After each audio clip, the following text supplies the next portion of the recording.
Radhe Radhe everyone. आज की video में हम अपना टॉपिक करेंगे start free consent of parties.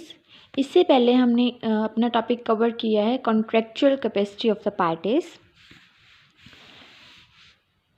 तो स्टार्ट करते हैं अपना topic free consent of parties. मतलब देखो, हमने कर लिया कि हमारा कॉन्ट्रैक्ट कैसे बनेगा। प्रपोजल होना चाहिए, एग्रीमेंट बनना चाहिए और क्या होना चाहिए। उसके बाद हमने किया वैलिड कॉन्ट्रैक्ट कैसे बनता है वो। देन हमने किया कॉन्ट्रेक्चुअल कैपेसिटी होनी चाहिए पार्टीज़ में वैलिड बनने के लिए कॉन्ट्रैक्ट को। ठीक है, कॉन्ट्रेक्चुअल कैपेसिटी हमने यहाँ पढ़ा कि कौन कौन सी पार्टी कैपेबल होती हैं, कॉम्पिटेंट होती हैं टू द कॉन्ट्रैक्ट। अब हम करेंगे फ्री कंसेंट ऑफ पार्टीज़ कि कॉन्ट्रैक्ट को बनाने के लिए पार्टी जो अपनी कंसेंट देती है, अपनी एक्सेप्टेंस देती है, वो क्या होनी चाहिए, फ्री होनी चाहिए। ठीक है, इसके अंदर जो हमारा सेक्शन लगेगा that is section number 13। According to section number 13 of the Indian contract act, 2 or more persons are said to be consent when they agree upon the same things in the same sense। कि ना section 13 के according 2 या 2 से ज़्यादा person तभी agreed माने जाएंगे, तभी कंसेंट माने जाएंगे जब वो दोनों जो है सेम चीज़ के ऊपर, सेम ऑब्जेक्ट के ऊपर और सेम सेंस में एग्री हों। ठीक है, जैसे एक है राम, एक है श्याम। राम ना एक हाउस है this is one, this one and this one. ठीक है, ये हाउस ए है, ये हाउस बी है। ये दोनों ना बिल्कुल सिमिलर हैं। ठीक है, ए एंड बी हमारे हाउसेस हैं। ये दोनों हाउसेस ना सिमिलर है, मतलब सेम दिखते हैं। तो राम ना श्याम को बोलता है कि ना इस मतलब इनकी लोकेशन भी सेम है, एक ही गली में है दोनों हाउस। तो वो इसका लोकेशन बताता है कि इस जगह पे ना एक घर है, वो मैं सेल करना चाहता हूँ। ठीक है, तो ये इसको क्या करता है, ऑफ़र देता है। श्याम इसको एक्सेप्टेंस प्रोवाइड करा देता है, ठीक है, कि मैं हाउस ख़रीदने के लिए तैयार हूँ।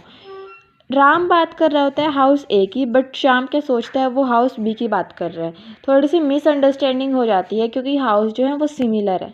ठीक है, तो यहाँ पर जो वो कॉन्ट्रैक्ट होगा वो वर्ड हो जाएगा, वो हमारा वैलिड नहीं माना जाएगा क्योंकि यहाँ पर जो हमारा सब्जेक्ट है वो भी सेम नहीं है और इनकी जो सेंस है वो भी चेंज हो रही है क्योंकि उसकी सेंस दूसरे उस पर जा रही है, उसका मतलब वो दूसरा हाउस सोच रहा है और वो सेल जो कर रहा है वो दूसरा हाउस है। ठीक है, तो इसीलिए 2 या 2 से ज़्यादा पर्सन तभी कंसेंट माने जाएंगे जब वो दोनों सेम थिंग के ऊपर और सेम सेंस में एग्री होंगे। ठीक है, तो हमारे 3 एसेंशियल्स हैं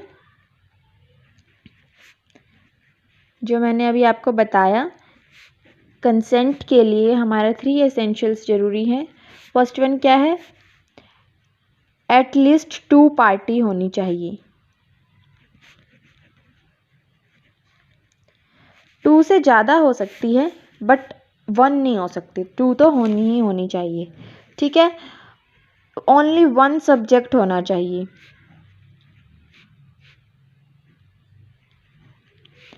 मतलब एक टाइम पे ना एक ही सब्जेक्ट होना चाहिए कि एक जो हम कॉन्ट्रैक्ट कर रहे हैं ना वो एक ही मुद्दे पर हो। ऐसा नहीं कि एक कॉन्ट्रैक्ट के अंदर हम बहुत सारे सब्जेक्ट्स, बहुत सारे मुद्दे ला रहे हैं, तो वो भी हमारा कॉन्ट्रैक्ट जो है वैलिड नहीं माना जाएगा।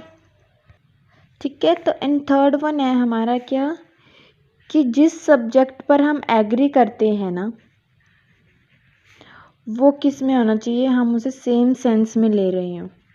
जैसे यहाँ पर हो गया था ना, डिफरेंट सेंस में ले रहे थे हम ऊपर, वो दूसरी ऑब्जेक्ट को सोच रहा था और राम दूसरे ऑब्जेक्ट की बात कर रहा था, तो वो भी नहीं होना चाहिए। ठीक है, अगर ये 3 नहीं होंगे तब हमारी जो कंसेंट क्या होगी, वो फ्री होगी। मीन्स तब हमारी फ्री भी नहीं, तभी वो कंसेंट प्रोवाइड करा सकते हैं। ठीक है, ये तो हमारा इसका इंट्रो था। अब आता है हमारा कि फ्री कंसेंट क्या होती है। What is free consent?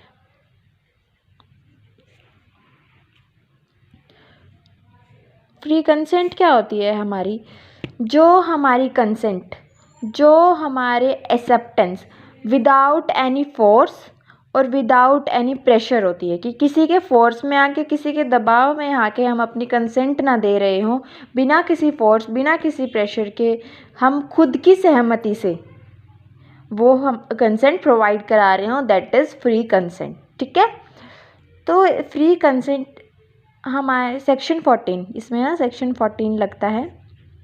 Section 14 हमारा क्या कहता है कि अगर हमारी कंसेंट ना तभी फ्री होगी जब उसके अंदर ये 5 एलिमेंट्स जो हैं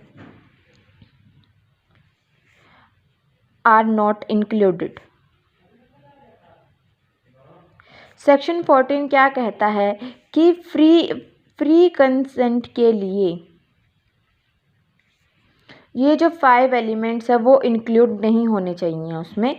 अगर ये 5 एलिमेंट्स उसमें इंक्लूड है, मैं बताऊंगी अभी कौन से, तो वो फ्री नहीं है। कौन कौन से? फर्स्ट है कॉशन, COERCION, कॉशन। सेकंड है undue influence. Third one is fraud. Fourth है मिस रिप्रेजेंटेशन।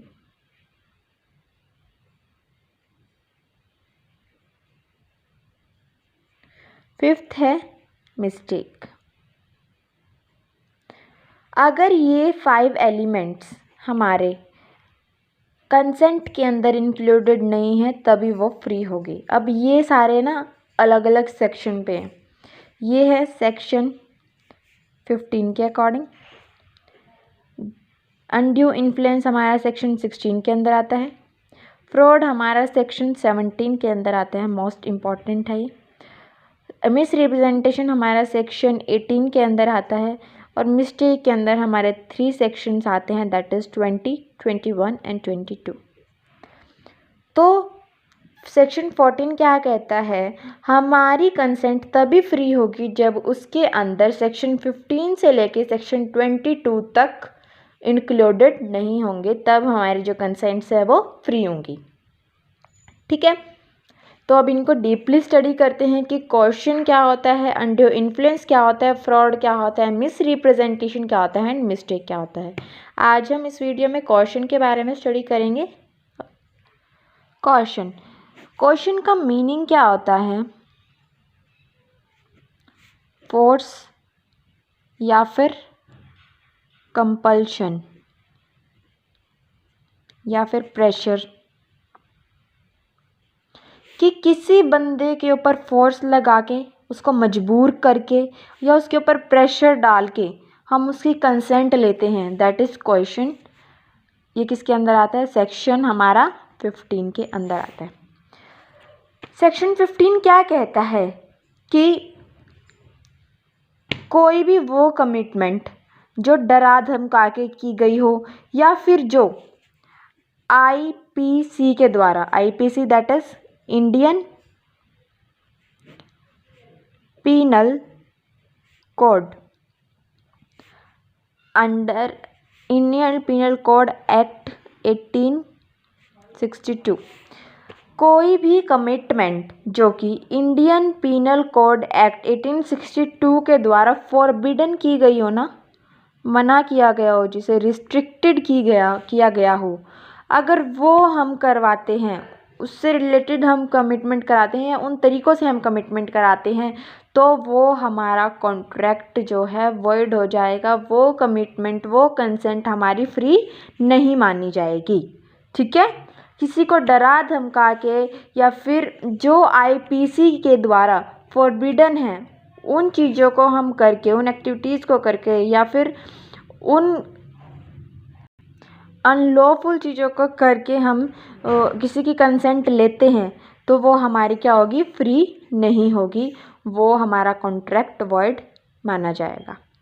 ठीक है, देखो जो कॉशन होता है वो किसी भी पार्टी का किसी दूसरी पार्टी के अगेंस्ट हो सकता है। उसका जो पर्पज़ होता है ना, क्या करना होता है कि उस पार्टी को कंपेल करना, फोर्स करना कि वो उस कॉन्ट्रैक्ट में आए, उस कॉन्ट्रैक्ट की टर्म्स एंड कंडीशंस को फुलफ़िल करे। ठीक है, मतलब ये ज़रूरी नहीं है कि हम आपस में कॉन्ट्रैक्ट करें, किसी स्ट्रेंजर के थ्रू भी हम वो फोर्स लगवा सकते हैं उस कॉन्ट्रैक्ट को कंप्लीट करने के लिए, कि उस कॉन्ट्रैक्ट को करवाने के लिए हम किसी स्ट्रेंजर का भी यूज़ कर सकते हैं, उस स्ट्रेंजर के थ्रू भी हम क्वेश्चन करवा सकते हैं। तो एग्ज़ाम्पल देती हूँ, देखो मैं फॉर एग्ज़ाम्पल कि ए है और बी है। जो ए है ना, वो एक इलीगल कॉन्ट्रैक्ट कराने के लिए बी को क्या करता है, फोर्स करता है। वो बी को, मतलब फोर्स कोई भी हो सकता है, मेंटली भी हो सकता है और फिज़िकली भी हो सकता है।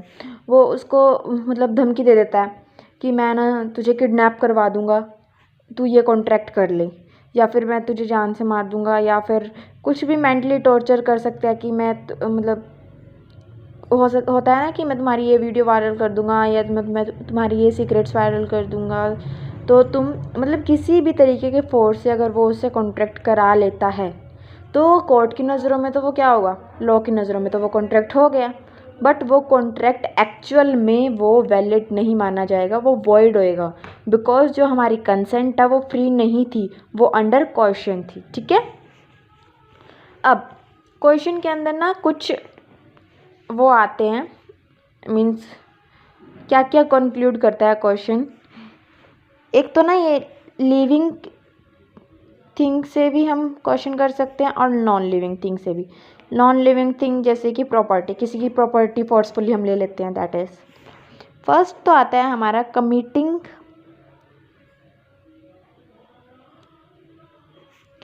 An act forbidden bye IPC। क्या है कि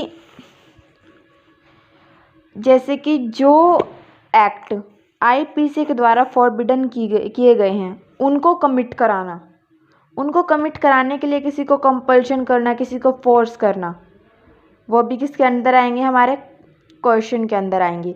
जैसे कि किसी का मर्डर कर दिया, ठीक है, कोई डाकू है, किसी की डेड बॉडी को मतलब किसी की डेड बॉडी को छुपाना, या किसी को किडनैप करना, किसी को फिज़िकल हार्म करना, किसी को टॉर्चर करना, ये सब कुछ हमारे IPC को के अंदर, IPC एक्ट के अंदर आते हैं। इसके द्वारा ये फॉरबिडन किए गए हैं। अगर ये बंदे ये एक्टिविटीज़ करता है तो वो किसके अंदर आती हैं, क्वेश्चन के अंदर आती हैं।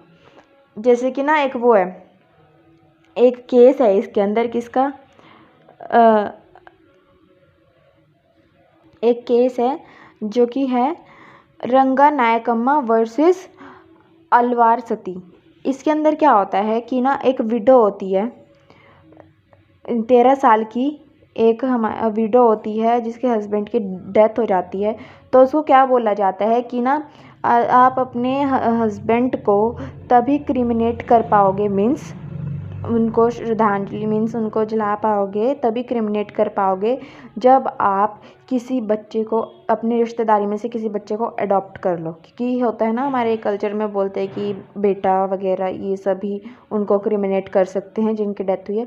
तो उनका कोई बेबी नहीं था, तो उनको फोर्स किया गया उस विडो को, जो कि ओनली 13 ईयर्स की थी, कि आप किसी बेबी को अडॉप्ट करो, बॉय बेबी को अडॉप्ट करो अपने रिलेटिव से, और देन अपने हस्बैंड को क्रिमिनेट कर सकते हैं। ठीक है, तो कोर्ट ने क्या देखा कि ये उसकी जो ये कंसेंट ली गई थी वो फ्री नहीं थी, क्योंकि उसको मेंटली टॉर्चर किया जा रहा था। यहाँ पर फिजिकली तो उसको कोई हार्म नहीं पहुँचाया जा रहा, बट मेंटली टॉर्चर किया गया है ना, क्योंकि वो अपने हस्बैंड को फिर क्रिमिनेट कर ही नहीं सकती थी। तो वहाँ पे क्या हुआ, सेक्शन हमारा 296 लगा IPC का, और वो अडॉप्शन जो थी वो अवॉइड की गई, मतलब उस अडॉप्शन को कैंसिल किया गया। ठीक है, ये इसमें था। एक है थ्रेटनिंग, किसी को डरा धमका के, थ्रेटनिंग टू कमिट।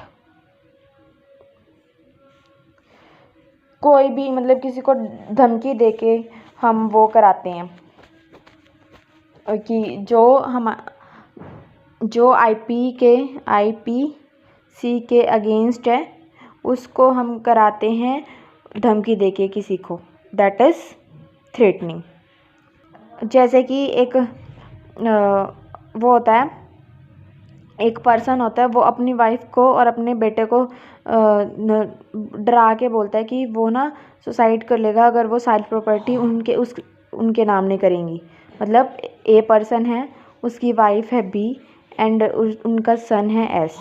वो बी और एस को डराता है, उनको मेंटली मतलब धमकी देता है उनको कि अगर ये दोनों अपनी प्रॉपर्टीज़ के नाम नहीं करेंगे तो ये क्या कर लेगा, सुसाइड कर लेगा। या फिर दूसरी धमकी देता है कि उन दोनों को सुसाइड करने के लिए मजबूर कर देगा। ये भी इसके अंदर आ गया, क्योंकि ये आईपीसी के द्वारा फॉरबिडन है और फिर भी उसको धमकी दे के कराया जा रहा है। थर्ड क्या आता है, unlawful detention of property. Detention means छीनना, कि हम ज़ोर ज़बरदस्ती से किसी की प्रॉपर्टी छीन लेते हैं, या तो उसको मतलब उसको क्वेश्चन करके फोर्स में लाके उसको क्या कर देते हैं, उसकी प्रॉपर्टी छीन लेते हैं।